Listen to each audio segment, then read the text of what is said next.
All right, if you clicked on this video, you already know what's going on. So let's get right into it. Got a little bit of a problem here. All right, if you couldn't tell, those cam tabs are flat. Can't align that, but we do have some gussets. So we're gonna clean these up, weld them up. These are All-Pro Gussets through Trail Gear. I basically go through Trail Gear for all of my stuff, not sponsored or anything like that. Just my experience with Toyota stuff. I've always ran with Trail Gear. I got these tab pieces out here for a little closer look. There's two styles of plates here. Most likely for probably the inside towards the CV axle, the outside, or vice versa. I'm not really sure. We'll figure that out when we get in there. And this does not matter. These are all exact mirrors of each other, so there is no outside, inside type of thing, which will make it nice as far as orienting these tabs, because there is no orientation. We'll just clean these burrs up, and I don't know if you can see that. There you go. You can see there's a nice little burr all the way around. So we'll clean that up so we can get those to fit. All right, here's these all cleaned up. We didn't get too crazy with it, just a little line down the side so I can throw a bead on the outside. The tabs are cleaned all the way around, and on this inside, because I'll be welding from the back side of the plate, but in here, welding the tab to the plate. So we got that all straightened out, and then I also cleaned around the outer edges just to weld to the truck. Here's a little reference so you can see what I was talking about, plug welding the back side of these. I'm no welder, so don't get too critical, but once you weld it up, you'll grind them smooth so they'll set against the frame of the truck. These are all done right here. It's a slow process because you don't want to put too much heat into it, but we're gonna grind this last one off, and then we'll have to throw our bead down the side of these tabs. Here it is all welded up. Like I said, I'm not a welder.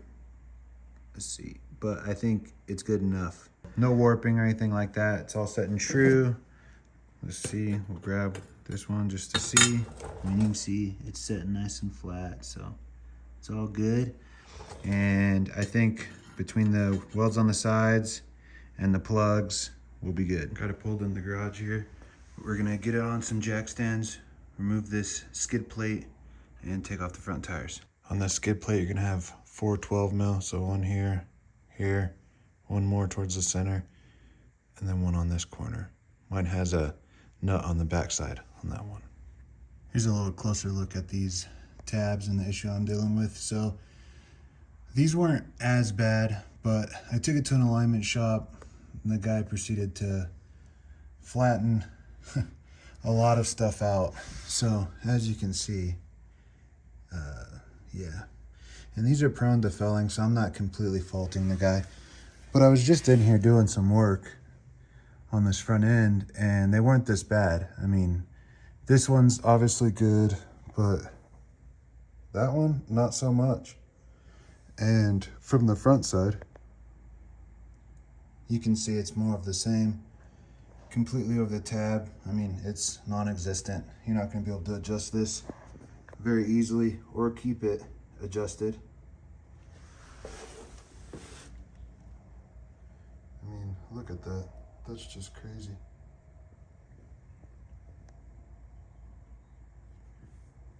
So we're gonna get rid of these and upgrade.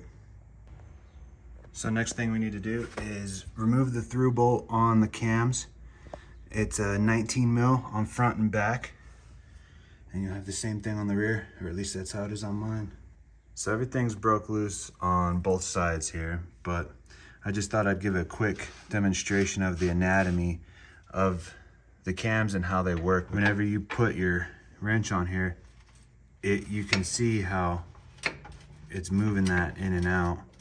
Obviously, whenever the tabs are bent, like a lot of these ones were, like these up here for instance, you can see that that lobe is not going to adjust this. So I'll pull these out, give you a little bit closer look.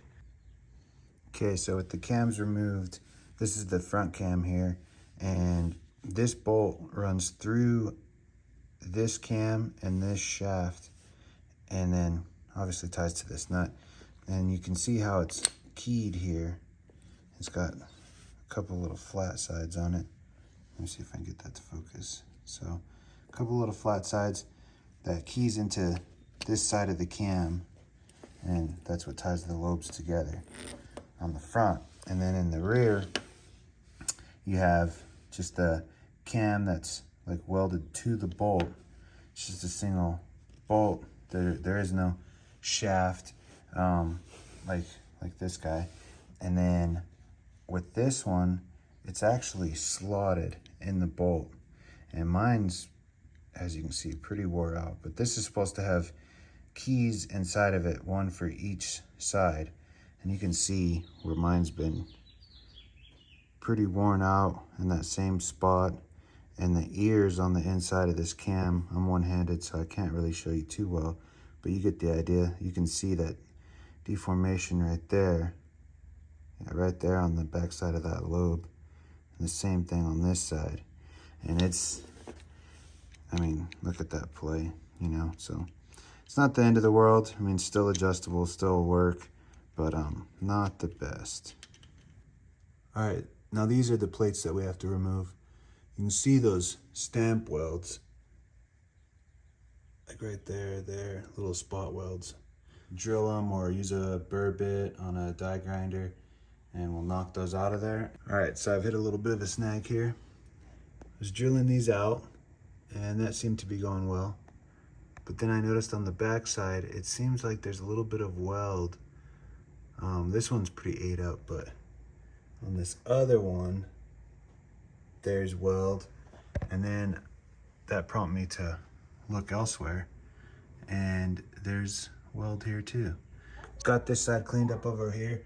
Still gotta flap wheel it and get it ready for welding, but here's the carnage so far. So with these super tight spaces around the CV axle, you can see here, right, those are just scratches. They're not anything super crazy, but I did have trouble getting in there with different cutoff wheels and whatnot. Ultimately, it was that guy that got her done. So I say just air hammer the hell out of everything, and that'll be the ticket. If you are unfortunate like me and you have little welds on the sides, then for sure you're gonna have to come up with something, because these outside ones are not too bad, but I had to remove the control arms, lower control arms, to be able to get around everything. And if you don't have those welds, you could probably get away with leaving the control arm up there. But anyways, one side down, let's get the other one. Okay, just to give you an idea of how this will look, I just decided to hit it with the grinder on the welds, and it seems to work out pretty good. Instead of trying to get a drill, obviously this one and the very back side, not hard to do with the drill, but the grinder, easy enough. And let's see if we can see all these. So you can kind of see, just trying to weaken them. Since I have an air hammer, I'm just gonna take them off like that. But anyways, hopefully that gives you a little bit of an idea of how I did it. Okay, everything's removed, cleaned up, and ready to throw these tabs on. All right, back on the driver's side now, but we got these all welded up. I'm not a welder, so don't give me no shit, but I think these will do just fine for the purpose they're gonna serve. So let's get it painted up and put back together.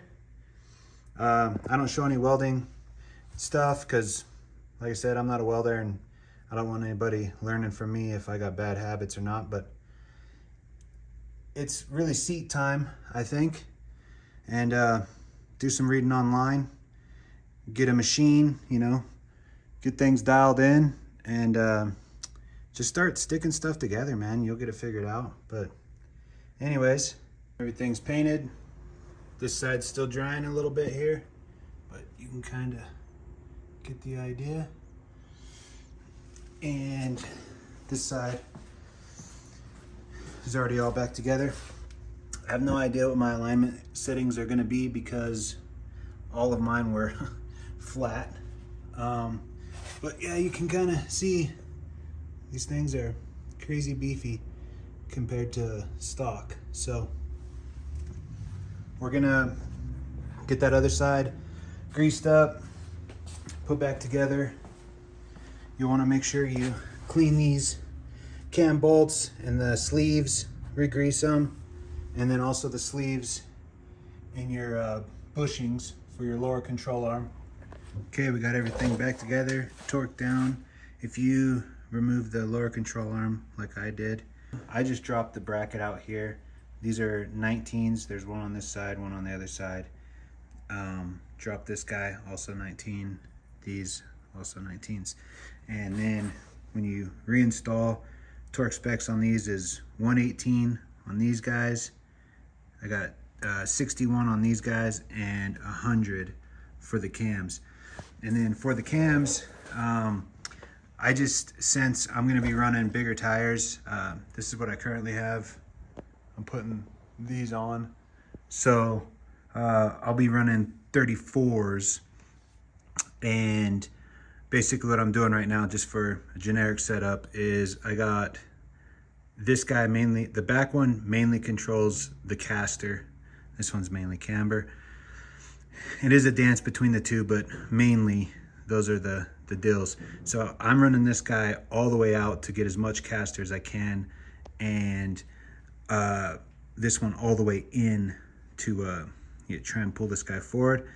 We'll see how we're doing alignment wise, but that's what I'm doing right now. And I'll have to adjust the toe, obviously, because I've moved all that, but I didn't know what the hell the settings were before because I had no tabs. So anyways, that's that. After that is all done, then put your skid plate back on. I don't know the torque spec for these guys. I just German spec it, and that's it. All right, she's back on the ground.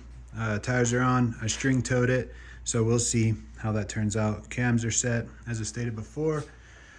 Also, I didn't mention it, but I always take the negative off before I weld. You don't have to. Some guys don't. I always do. Anyways, yeah, that's that. If you guys wouldn't mind, give me a sub. This shit takes a while to film. It takes me longer to film than if I just did the work straight up. Only take you a second to hit that subscribe button. Give me a little support. But anyways, you guys have a good one. We'll catch you on the next one.